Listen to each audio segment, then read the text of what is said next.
लक्ष्मीच्या पावलांनी या मालिकेच्या येणाऱ्या भागामध्ये आपण पाहणार आहोत की अद्वैतला आता शेवटी सर्व काही सत्य समजलेलं आहे.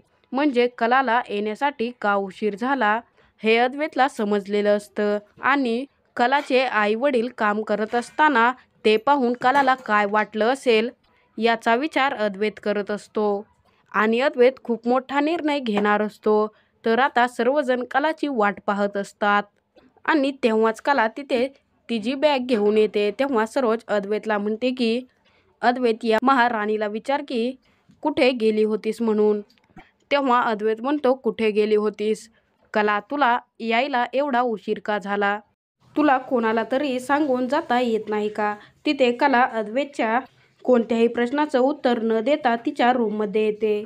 तेव्हा अद्वैत काळजीपोटी कलाच्या मागे मागे येतो.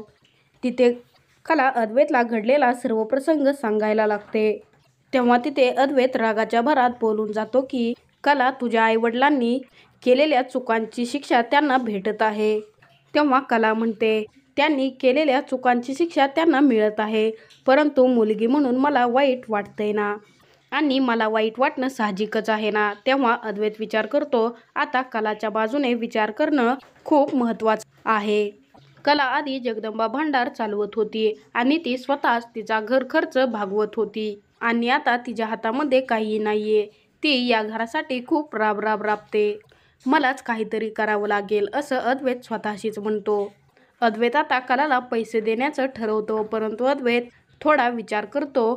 मग त्याच्या लक्षात येतं की कला पैसे सहज घेणार नाही. तिला असे डायरेक्ट पैसे दिले तर ती नकार देईल आणि मलाच आता तिला काहीतरी उलटं करून पैसे द्यायला हवेत. तेव्हा कला म्हणते अद्वैत, तू माझ्या आईवडिलांना जे बोललास ते खरं आहे, परंतु एक गोष्ट सांगू का, माझ्या आईवडिलांसाठी माझा जीव तुटणं सुद्धा स्वाभाविक आहे. तेव्हा अद्वैत म्हणतो ठीक आहे, परंतु या सर्वांमध्ये आपण कोणता उपाय करायचं ते तरी ठरवूयात.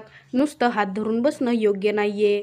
कला म्हणते आपण काहीतरी करूयात. तेव्हा अद्वैत म्हणतो तू आता काय करणार आहेस, तुझ्या हातामध्ये काहीच नाहीये.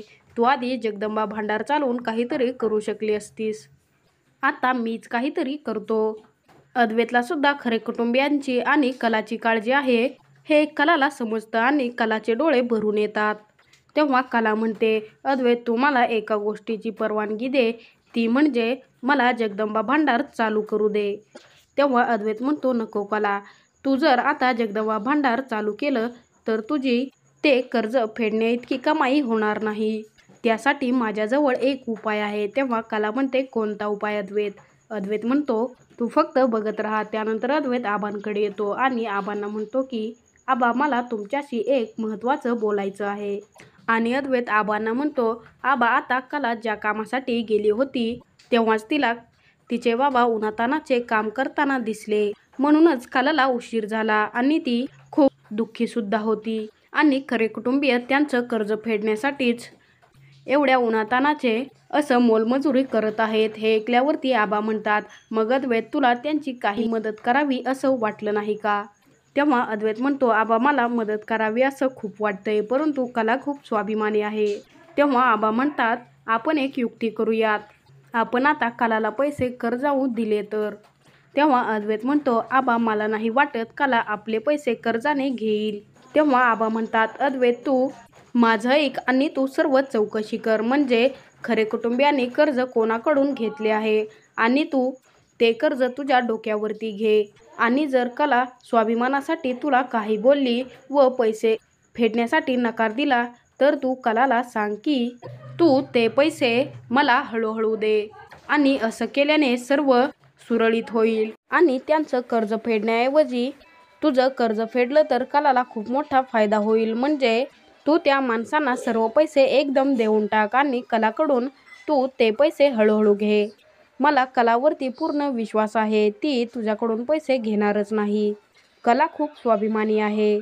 तर इकडे आता रोहिणीला जेव्हा कळतं की खरे कुटुंबियांच्या डोक्यावरती कर्ज आहे तेव्हा ते मुद्दाम संगीताला खूप साऱ्या पापडांची ऑर्डर देते आणि ती ऑर्डर पूर्ण करण्यासाठी संगीता शेजारच्या एका बाईकडून पैसे उसने घेते आणि त्या सर्व ऑर्डर पूर्ण करते आणि ती त्यानंतर रोहिणीला फोन करते आणि ऑर्डर पूर्ण आहेत त्या घेण्यासाठी या असं सांगते आणि आल्यानंतर ते सर्व पापड रोहिणीकडे देते. परंतु रोहिणी काही पैसे देत नाही. तेव्हा संगीता विचार करते की मी आता पैसे कसे मागू. ती म्हणते अहो रोहिणी आता पैसे असं म्हणणार असते इतक्यातच रोहिणी म्हणते तुम्ही आता माझ्याकडून पैसे घेणार आहात का. तुम्ही तुमच्या मुलीसाठी एवढं देखील करू शकत नाही का. तेथे आता संगीताला काहीच बोलता येत नाही आणि तिने शेजारच्या बाईकडून खूप पैसे घेतलेले असतात ती ऑर्डर पूर्ण करण्यासाठी आणि ती आता चांगलीच अडकलेली असते. तिथे नैनाला त्यांच्या घरावरती म्हणजे खऱ्यांच्या घरावरती कर्ज आहे हे जेव्हा समजतं तेव्हा नैना कलाला म्हणते की कला तू आता त्या घराच्या कर्जाबद्दल काही टेन्शन घेऊ नकोस. आता आपला तिकडे काही संबंध नाहीये. तेव्हा तिथे रजनी म्हणते नैना तुझ्या घरच्यांनी ते कर्ज बहुतेक तुझ्यासाठीच घेतलं आहे म्हणजे तुझ्या लग्नासाठीच. तुला जरासही काही वाटत नाही का. तू आधीच खूप त्रास तुझ्या घरच्यांना दिलेला आहे आणि तुला थोडं देखील काही वाटत नाही. तर आता त्यानंतर अद्वैतने सर्वांना डायनिंग टेबलवरती बोलवलेलं असतं आणि अद्वैत म्हणत असतो की मी आता कलाचं बँक अकाउंट काढलं आहे ना मी त्यावरूनच काही कर्ज घेतलं आहे. तेव्हा सरोज म्हणते अरे अद्वैत पण तू कर्ज कशासाठी घेतलं आहे. तुला कर्जाची गरज का पडली. तेव्हा अद्वैत म्हणतो अगं आई ते कर्ज माझ्यासाठी नाहीये ते कर्ज तिच्यासाठी आहे कारण तिच्या आईवडिलांचं घर गहाण आहे ना आणि त्याचेच पैसे भरण्यासाठी मी ते कर्ज काढलं आहे आणि ती स्वतः ते कर्ज फेडेल आणि हळूहळू ती जसजसं बँकेमध्ये पैसे टाकेल तसतसं ते पैसे फिटून जातील. तिथे कलाला खूप आनंद होतो. अद्वैतने एका क्षणातच तो प्रॉब्लेम सॉल्व्ह केलेला असतो.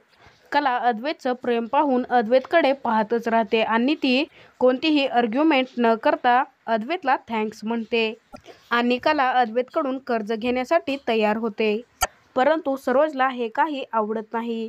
म्हणजे अद्वैत हा कलाची काळजी घेतोय हे सरोजला पटतच नाही आणि सरोज म्हणते की अद्वैत तू हे काय करत आहेस. तेव्हा आबा म्हणतात की अगं सरोज कलाची मदत करू देत की त्यामध्ये काय होतं. कला तर आपल्या घरचीच सदस्य आहे ना आणि थोडीशी मदत केल्याने बिघडणार आहे. तर आता अखेर अद्वैत आणि कलामधील प्रेम फुलत चाललेलं असतं आणि आता अद्वैतला कलाची वागणूक तिचे संस्कार आणि कलासुद्धा आवडायला लागलेली असते. तर आता त्यानंतर कला खऱ्यांच्या घरी जाते आणि ती दिनकरला म्हणते की बाबा हे पैसे घ्या आणि तुम्ही लवकरात लवकर कर्ज भरून टाका. तेव्हा दिनकर विचारतो कला तू हे पैसे कोठून आणले आहेत. तू अद्वैतकडून पैसे घेतलेत का. तेव्हा कला म्हणते नाही बाबा मी हे कर्ज घेतलं आहे आणि मी ते कर्ज हळूहळू जगदंबा भांडार सुरू करून फेडणार आहे. तेव्हा संगीता म्हणते पण कला तुला आबासाहेब जगदंबा भांडारमध्ये काम करू देतील का.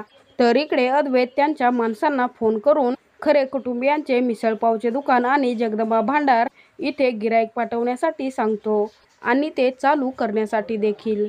परंतु सरोजला हे काही पटत नाही आणि सरोज अद्वैतला म्हणते की अद्वैत तू त्या मुलीसाठी हे सर्व का करत आहेस. तेव्हा अद्वैतला काहीच कळत नाही. सरोज म्हणते तू तिच्या काळजीसाठी हे सर्व तर करत नाहीये ना. तिथे अद्वैत विचार करतो खरंच जर मला कलाची काळजी वाटत असेल आणि त्या कलासाठीच मी हे करत असेल तर सर्वांना दुसराच गैरसमज होईल. तर आता कला घरी आल्यानंतर कला अद्वैतचे आभार मानते आणि कला अद्वैतला जगदंबा भांडार सुरू करू का असं विचारते.